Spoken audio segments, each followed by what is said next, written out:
దేవుని యొక్క వాక్యం ఏమిటి? దేవుడు మనకు ఏది ఇవ్వాలని ఈ దినం కోరుతున్నారు? మనం చదువుకున్నటువంటి లేఖన భాగంలో యెహోషువ 3వ అధ్యాయం 4వ వచనంలో ఒక మాట వ్రాయబడి ఉన్నది.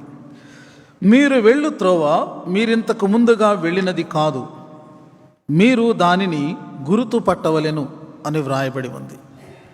నూతన సంవత్సరంలోనికి మనం వచ్చాము. ఈ నూతన సంవత్సరం మనము ఇప్పుడు ప్రయాణించబోతూ ఉన్నాం. మనం ఇంతకు ముందు ప్రయాణించినటువంటి కాలము కాదు, ఆ కాలము దాటిపోయింది. We're in new time and we're going to pass through the new వే.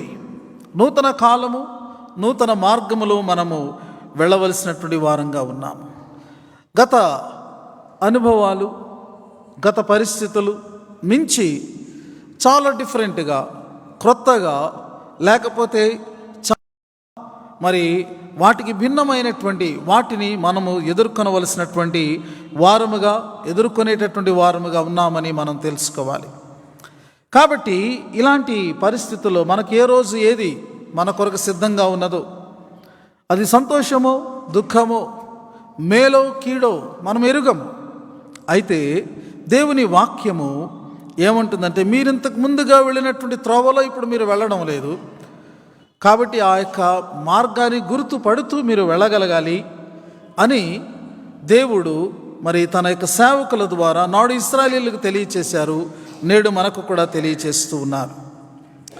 ఇశ్రాయేలీయులు ఇప్పుడు ఎక్కడ ఉన్నారు? అసలు ఈ యొక్క సందర్భం ఏమిటి అని మనం ఆలోచన చేస్తే, ఇశ్రాయేలు ప్రజలు యోర్దాను నది ప్రాంతంలో షిత్తీము అనేటటువంటి ప్లేస్లో వాళ్ళు ఉన్నారు. యెహోషువ నాయకుడిగా ఉంటూ ఉన్నాడు. యోర్దాను నది మధ్యలో అడ్డంగా ఉంది. యోర్దాను నది అవతల వారు స్వతంత్రించుకోవలసినటువంటి కనాను దేశం ఉన్నది. ఇప్పుడు వారు తమ ప్రయాణాన్ని ప్రారంభించాలి. అదిగో యోర్దాను అవతల వారికి కనబడుతున్నటువంటి మొట్టమొదటి పట్టణం ఎరికో. మరి ఆ యొక్క దాని మీద నుండి ఆ సూర్య కిరణాలు పడుతూ ఉంటే అది చాలా గొప్పగా కనబడుతూ ఉంది. ఆ ఎరికో పట్టణం అంతా కూడా ఈత చెట్లతో అది నిండి ఉండినటువంటి ఒక పట్టణంగా బైబిల్లో వ్రాయబడి ఉంది. మరి కొండ ఆ యొక్క ప్రదేశముగా అది ఉంటూ ఉన్నది. దాని ఎత్తైనటువంటి ప్రాకారాలు కనబడుతూ ఉన్నాయి. ఈ ప్రజలు యోర్దాను దాటాలి. ఇదిగో మొట్టమొదటిగా ఆ యొక్క ఎరికో మీద వారు అటాక్ చేయాలి. కాబట్టి ఒక నూతన మార్గం వారికి ఉంది, నూతనమైనటువంటి పని కూడా వారు చేయవలసినటువంటి వారుగా ఉన్నారు. A new responsibility. ప్రియమైనటువంటి వారులారా, చాలాసార్లు మనం అనుకుంటాము దేవుడు అన్నిటినీ కూడా మనం సమకూర్చి మనకే కష్టం లేకుండా అన్నీ కూడా సిద్ధంగా ఉంచాలని కోరుకుంటాము. దేవుడు అలా చేయడండి. దేవుడు ఏం చేస్తాడంటే, నువ్వే వెళ్ళు, నువ్వే సాధించుకో అని దేవుడు చెప్తారు మనకి. చాలాసార్లు మనము ఊరికినే ప్రార్థన చేసుకునే, దేవా నువ్వు అన్నీ చేసి పెట్టే, నేను మాత్రం అలాగనే ఖాళీగా ఉంటాను, నాకన్నీ సమకూడిపోవాలి అని ఒక యాటిట్యూడ్, హ్యూమన్ యాటిట్యూడ్, అది మనం గమనిస్తూ ఉంటాం. కానీ ఈ ఇశ్రాయేలీయుల యొక్క ప్రయాణాన్ని మనం చూసినప్పుడు వారు సీన్లో ఉండాలి, వారు ఆ యొక్క ప్రదేశంలో ఉండాలి, వారి యొక్క ప్రయత్నాన్ని వాళ్ళు దేవుడు చెప్పిన రీతిగా వాళ్ళు చేయాలి. అంచేత దేవుని యొక్క సహాయం, లేకపోతే దేవుని యొక్క విజయాన్ని మనం పొందాలి అంటే, దేవుడు ఇచ్చిన వాగ్దాన ఫలాన్ని మనం పొందాలి అంటే, దేవుడే చూసుకుంటాడులే, నేను నా పనుల్లో ఉంటానని అనుకుంటే అవ్వదు. దేవుడు అంటున్నారు, ఇదిగో వారు ఆ త్రోవను నడవాల్సిందే, వెళ్ళాలి. ఆ తర్వాత ఎరుకో వరకు వాళ్ళు చేరుకోవాలి. అక్కడ ఏం చేయాలో దేవుడు వారికి చెప్తారు. ఇవన్నీ కూడా వాళ్ళు సాధించుకోవాలి. ప్రియమైనటువంటి వారులారా, మన జీవితంలో కూడా అంతే. నీవు రంగంలోనికి దిగాల్సిందే. దేవుడు అప్పుడు నీకేం వాగ్దానం చేశాడో, నిన్నే రీతిగా నడిపిస్తున్నాడు, దాని యొక్క ఫలాన్ని ఆయన తప్పకుండా అనుగ్రహించేవారుగా ఉన్నారు. ఇశ్రాయేలీయుల యొక్క ప్రయాణంలో మొట్టమొదటిసారిగా వారు జలాలను దాటినటువంటి అనుభవం వాళ్ళకు ఉంది. ఎప్పుడు ఎక్కడ అంటే, వారు తొలిగా ఐగుప్తును దాదాపుగా 40 సంవత్సరాల క్రితం, లేకపోతే 39 సంవత్సరాల క్రితం అనుకుందాం మనం. అప్పుడు వాళ్ళు మరి అక్కడ ఐగుప్తును విడిచిన వెంటనే ఎర్ర సముద్రాన్ని దాటారు, ఆరిన నేలను నడిచారు. కానీ ఇప్పుడు విశేషం ఏంటంటే, నాడు ఎర్ర సముద్రాన్ని దాటినటువంటి వారెవరూ కూడా ఇప్పుడు బ్రతికిలేరు, యెహోషువ, కాలేబు తప్ప. కాబట్టి ఇప్పుడు ఉన్నటువంటి ప్రజెంట్ జనరేషన్ ఎవరంటే చనిపోయినటువంటి వారి యొక్క సంతానం. వాళ్ళు మొట్టమొదటిగా ఆరిన నేల నడవబోతున్నారు. కాబట్టి ఇదిగో మీరు ఇంతకు ముందు నడిచినటువంటి త్రోవ కాదు, it is a new way. ఇది ఒక క్రొత్త మార్గము, క్రొత్త విధానము అని దేవుడు వారికి చెప్తున్నప్పుడు ఒక విషయం ఏంటంటే, ఇది న్యూ జనరేషన్. అవిధేయులైనటువంటి వీరి యొక్క పితరులందరూ కూడా అరణ్యంలో రాలిపోతే వారి యొక్క కుమారులు, కుమార్తెలు, సంతానము ఇప్పుడు మొట్టమొదటిసారిగా ఇదిగో జల ప్రవాహం కలిగినటువంటి ఆ యొక్క స్థలములో ఆరిన నేలను వాళ్ళు నడవబోతూ ఉన్నారు. ప్రియమైనటువంటి వార్లారా, అంత మాత్రమే కాదు, యోర్దాను నది సంవత్సరంలో 12 నెలలు కూడా ప్రవహిస్తూ ఉండేటటువంటి నది.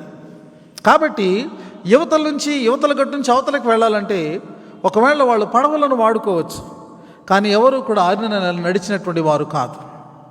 ఏ ప్రజ కూడా ఆరిన నేలను నడవలేదు. దేవుడు వారి కొరకు ఆ మార్గాన్ని ఆయన ఏర్పాటు చేయబోతూ ఉన్నాడు. కాబట్టి మనం గమనించినప్పుడు అది ఒక నూతనమైనటువంటి మార్గము. తర్వాత నూతనమైనటువంటి అనుభవము. ఎవరు నడవనటువంటి త్రోవలో దేవుడు వారిని నడిపిస్తున్నాడు. Nobody walked through that way, nobody at any time. This is the first time.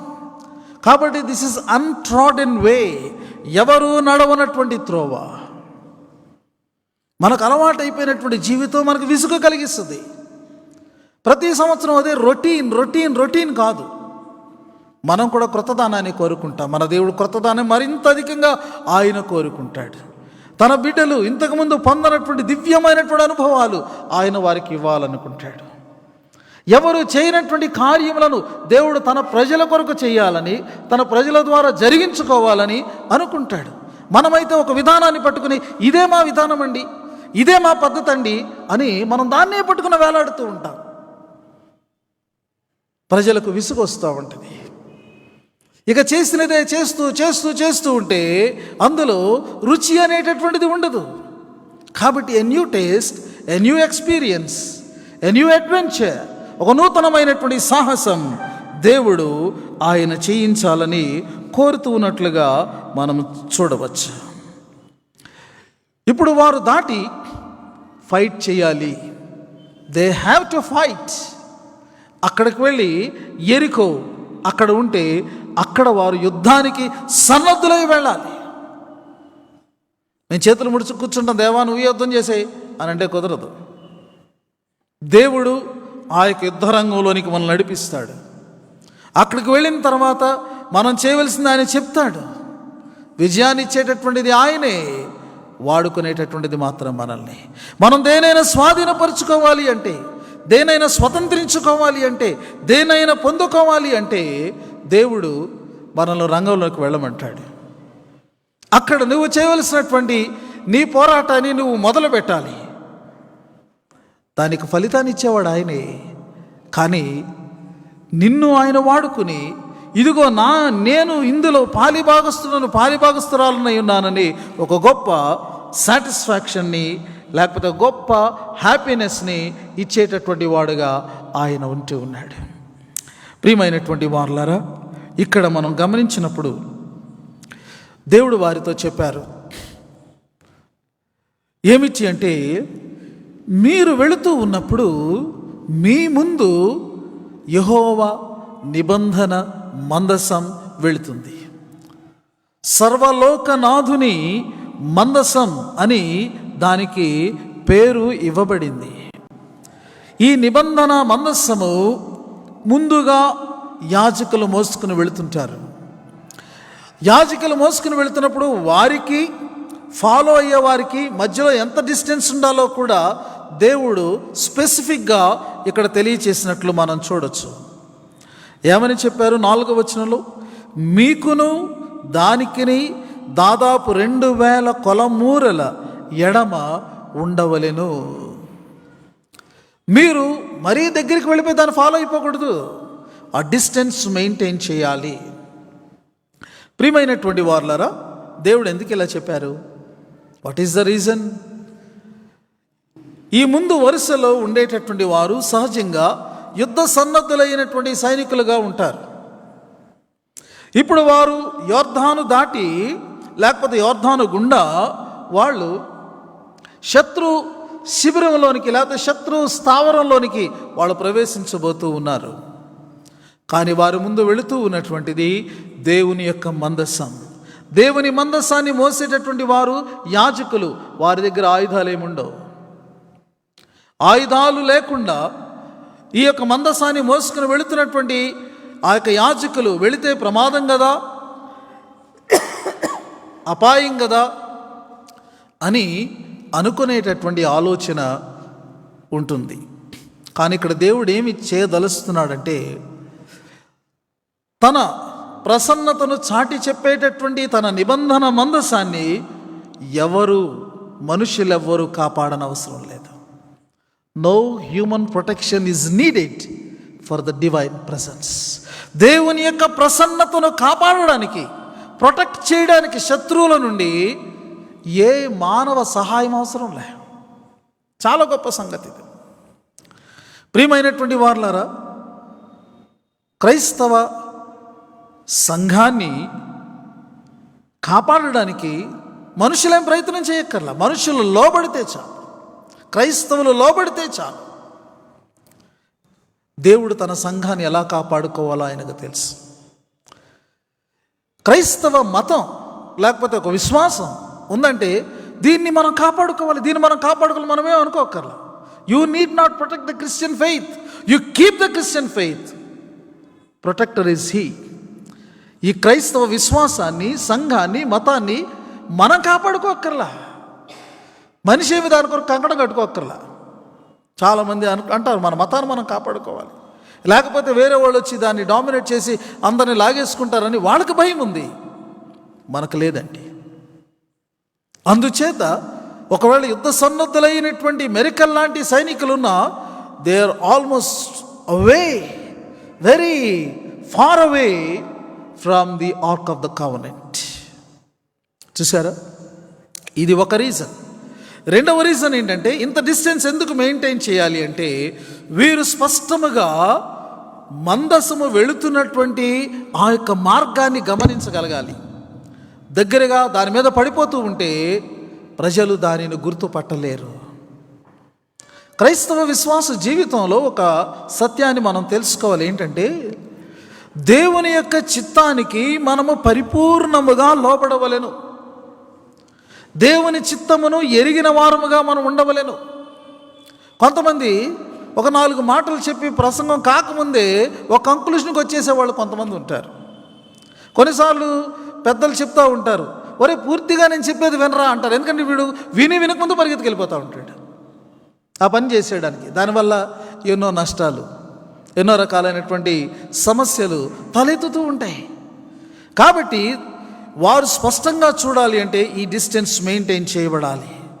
వారు వెళ్ళవలసినటువంటి త్రోవ ఏమిటయ్యా అంటే మందసము వెళుతున్నటువంటి త్రోవ. They have to follow the ark of the covenant. ఈ యొక్క మందసము దేవుని యొక్క సన్నిధి కంటే దేవుడు వెళుతున్నాడు అన్నమాట.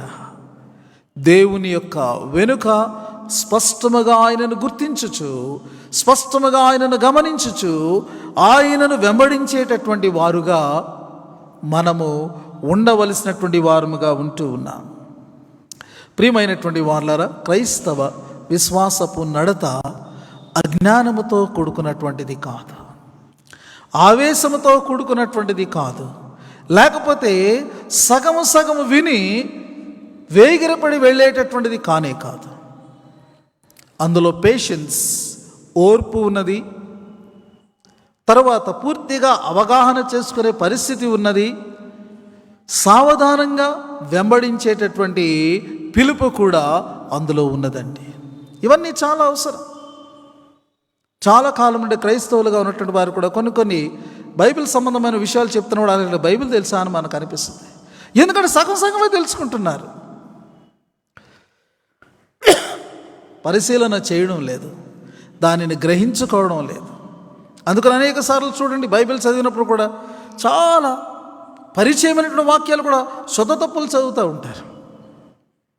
మళ్ళీ ఏమనలేం, బాధపడతారు కదా. వాక్యాన్ని అయితే ధైర్యంగా తప్పుగా చదువుతారు, కానీ అయ్యా మీరు అక్కడ చదివారు, అమ్మ మీరు అక్కడ తప్పు చదివారంటే ఎంతో ఫీల్ అయిపోతారు, హర్ట్ అయిపోతారు. దేవుని వాక్యం ఒక్క పొల్లు కూడా పోకూడదు. మనం ఒక దానికి ఏది చేర్చకూడదు, దేన్ని కూడా తీసేయకూడదు, తెలుసు మనకి కదండి. కానీ కనీసం మనము చక్కగా దాన్ని ముందుగా ప్రిపేర్ అయ్యి చదివితే ఉండేటటువంటి అధికారంగా ఉండేటటువంటి చక్కగా ఎంత చక్కగా వినగలుగుతారో అలా లేకుండా ఉండే పరిస్థితులు నేడు కనబడుతూ ఉన్నాయి.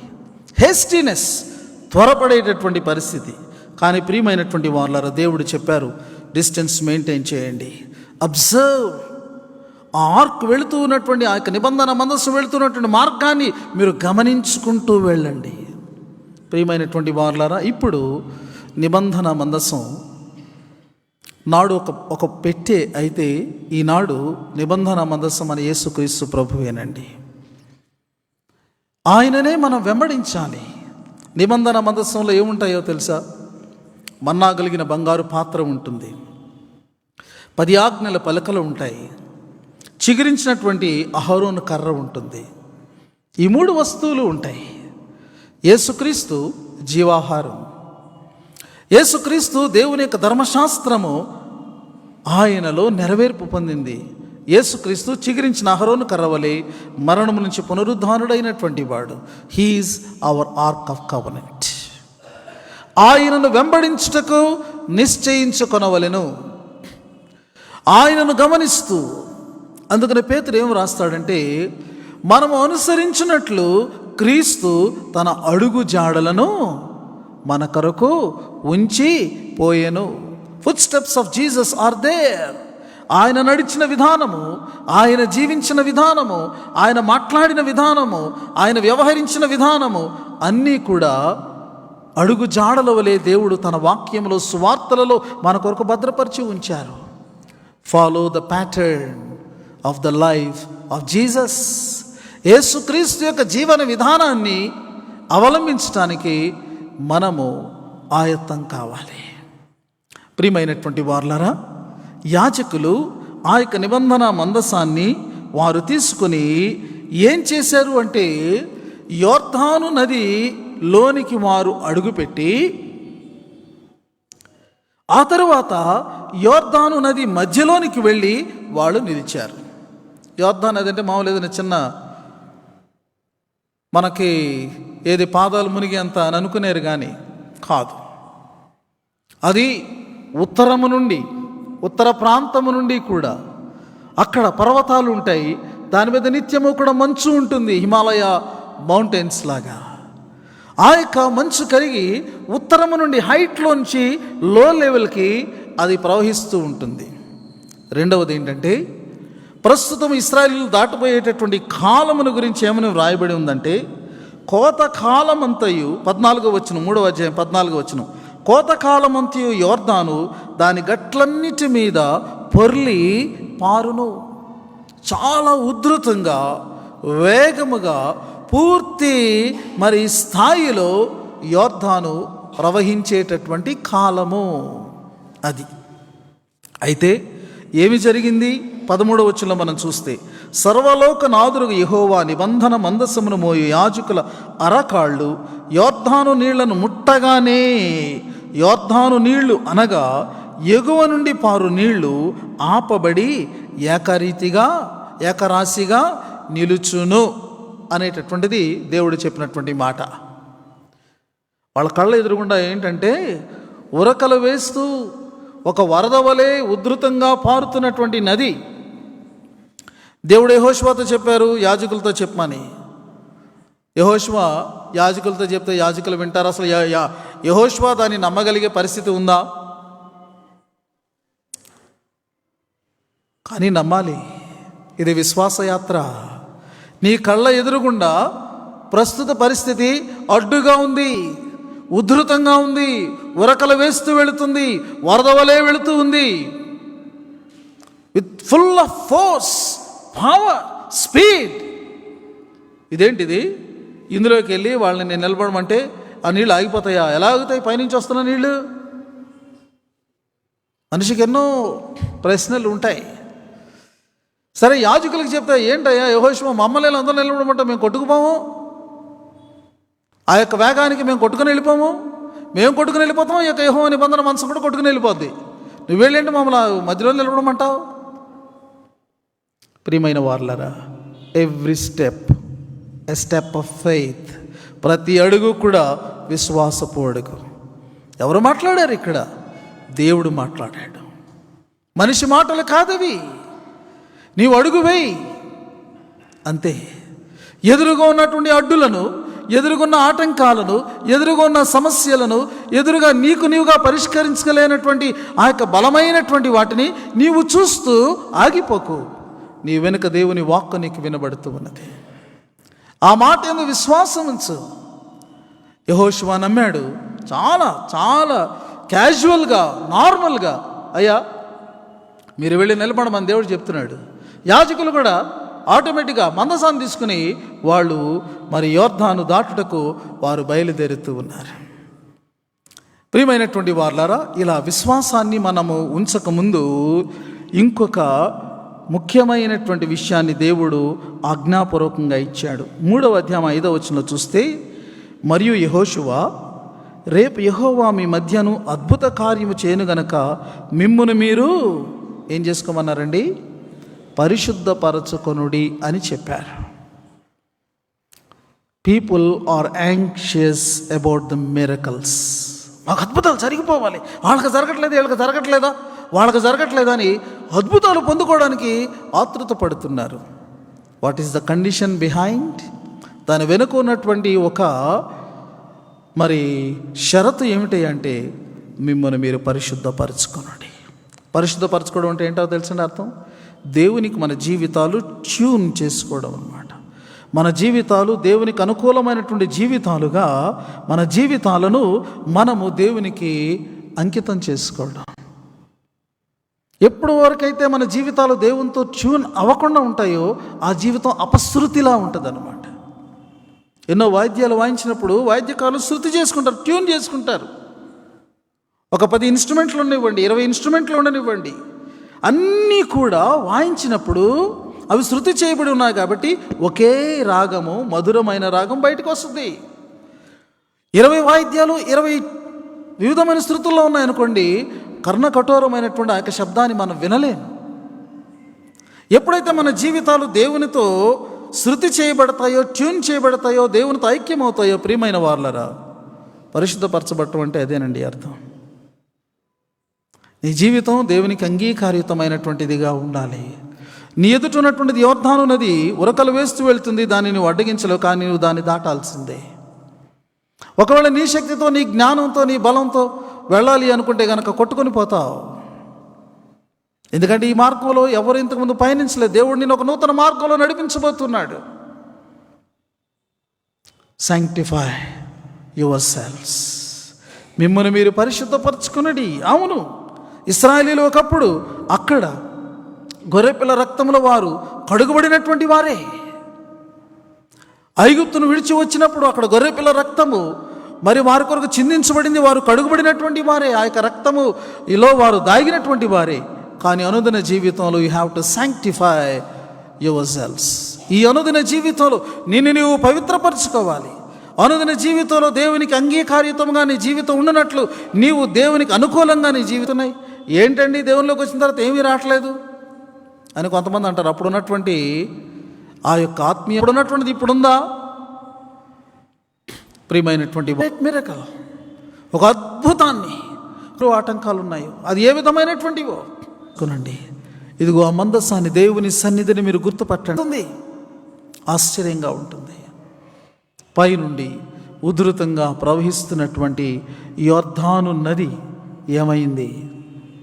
15-16 వచనాలు మనం చదువుకుంటే, అప్పుడు ఆ మందసమును మోయి వారు యోర్దానులో దిగిన తరువాత మందసమును మోయి యాజకుల కాళ్ళు నీటి అంచున మునగగానే, చూసారా, వాళ్ళు దేవుడు వారిని ఇబ్బంది పెట్టేలా, వెళ్ళిపోండి, మీరు పీకల వరకు మునిగిపోయే వరకు మందసాన్ని మోసుకుంటూ వెళ్ళిపోండి అని చెప్పలా. విశ్వాసంతో వాళ్ళు ఆ యోర్దాను నదిలో ఫస్ట్ స్టెప్ అలా వేశారట. యాజకుల యొక్క నీళ్లు యోర్దాను ఆ తీరమున, నది తీరమున ఉన్నటువంటి నీళ్ళలోకి అప్పుడే జస్ట్ అలా ఎంటర్ అయినాయో లేదో, then started the miracle of God. దేవుని యొక్క అద్భుతం ఆరంభమైంది. ప్రియమైనటువంటి వార్లరా, ఆ నీళ్లు నీటి అంచున మునగగానే పైనుండి పారు నీళ్లు బహుదూరమున సారేతాను నొద్దున ఆదామును పురమునకు దగ్గర ఏకరాశిగా నిలిచాను. చూసారా, ప్రవహిస్తున్న నీళ్ళు ఎక్కడ ఆగిపోయినాయి.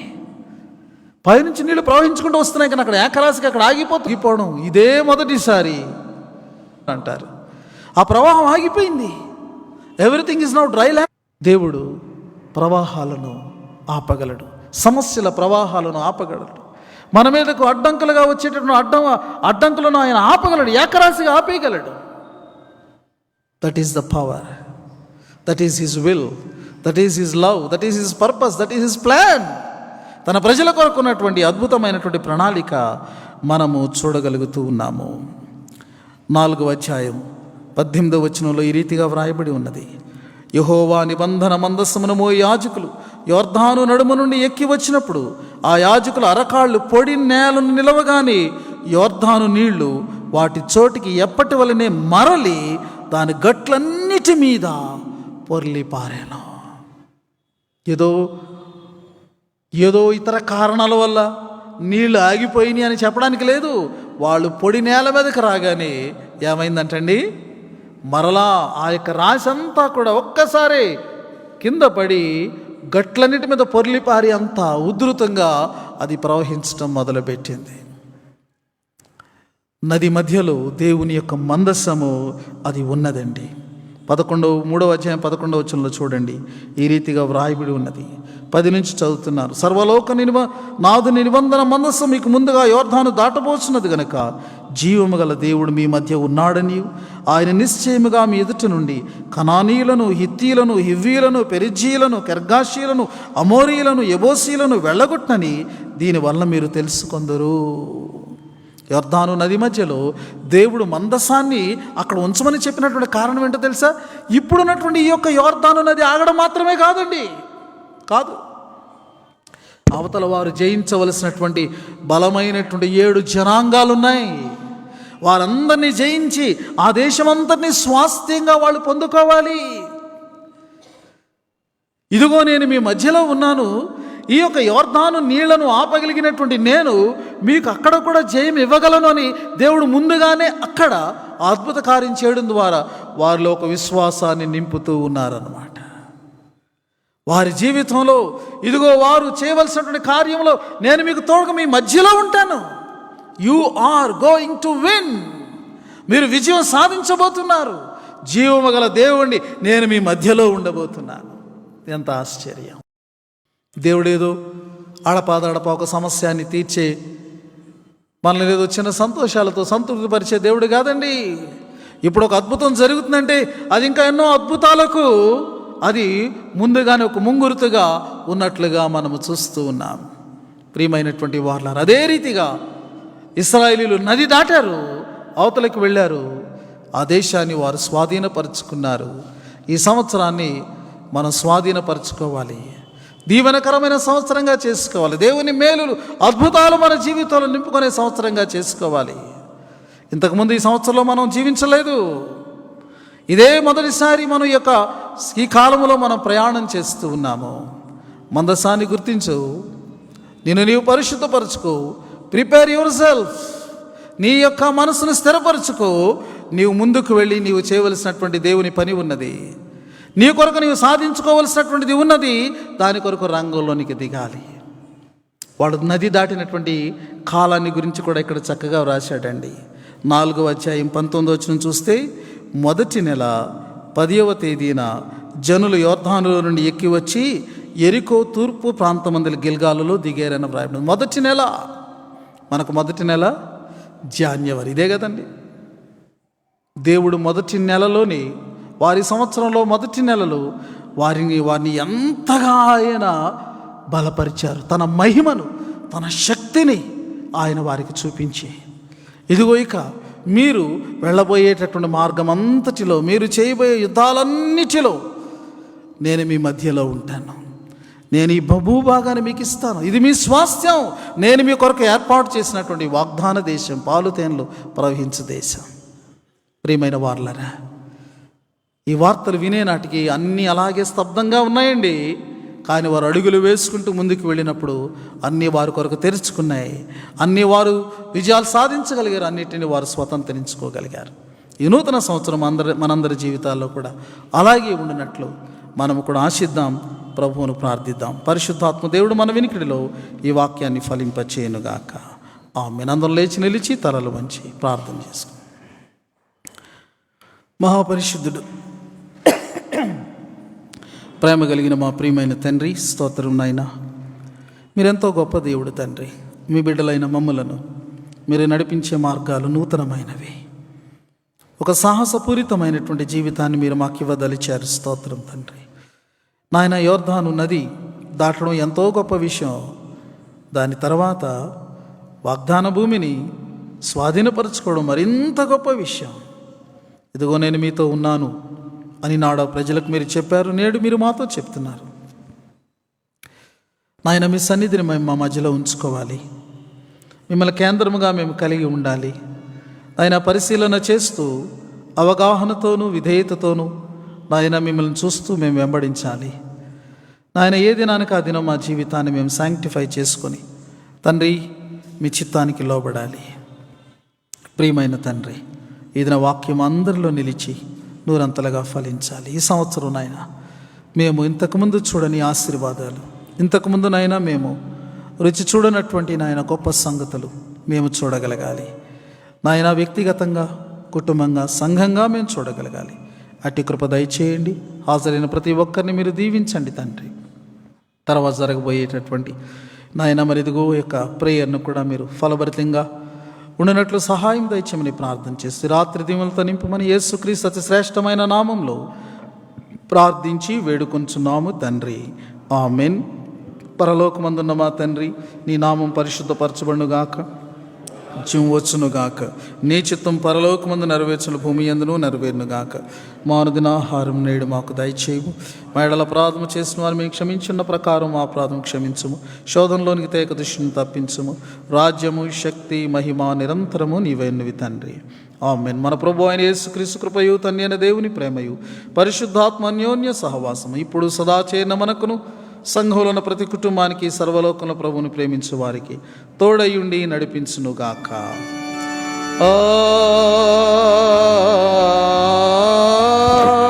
ఆమేన్. ఆమేన్.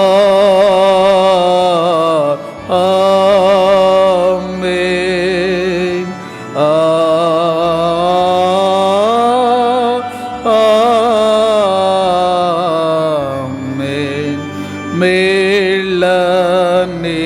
మేళ్ళనీచు దేవుని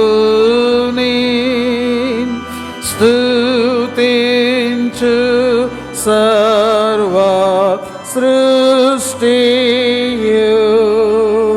స్తుతించు మోక్ష సైన్యము, పితృపుత్ర శుద్ధాత్మాలన్.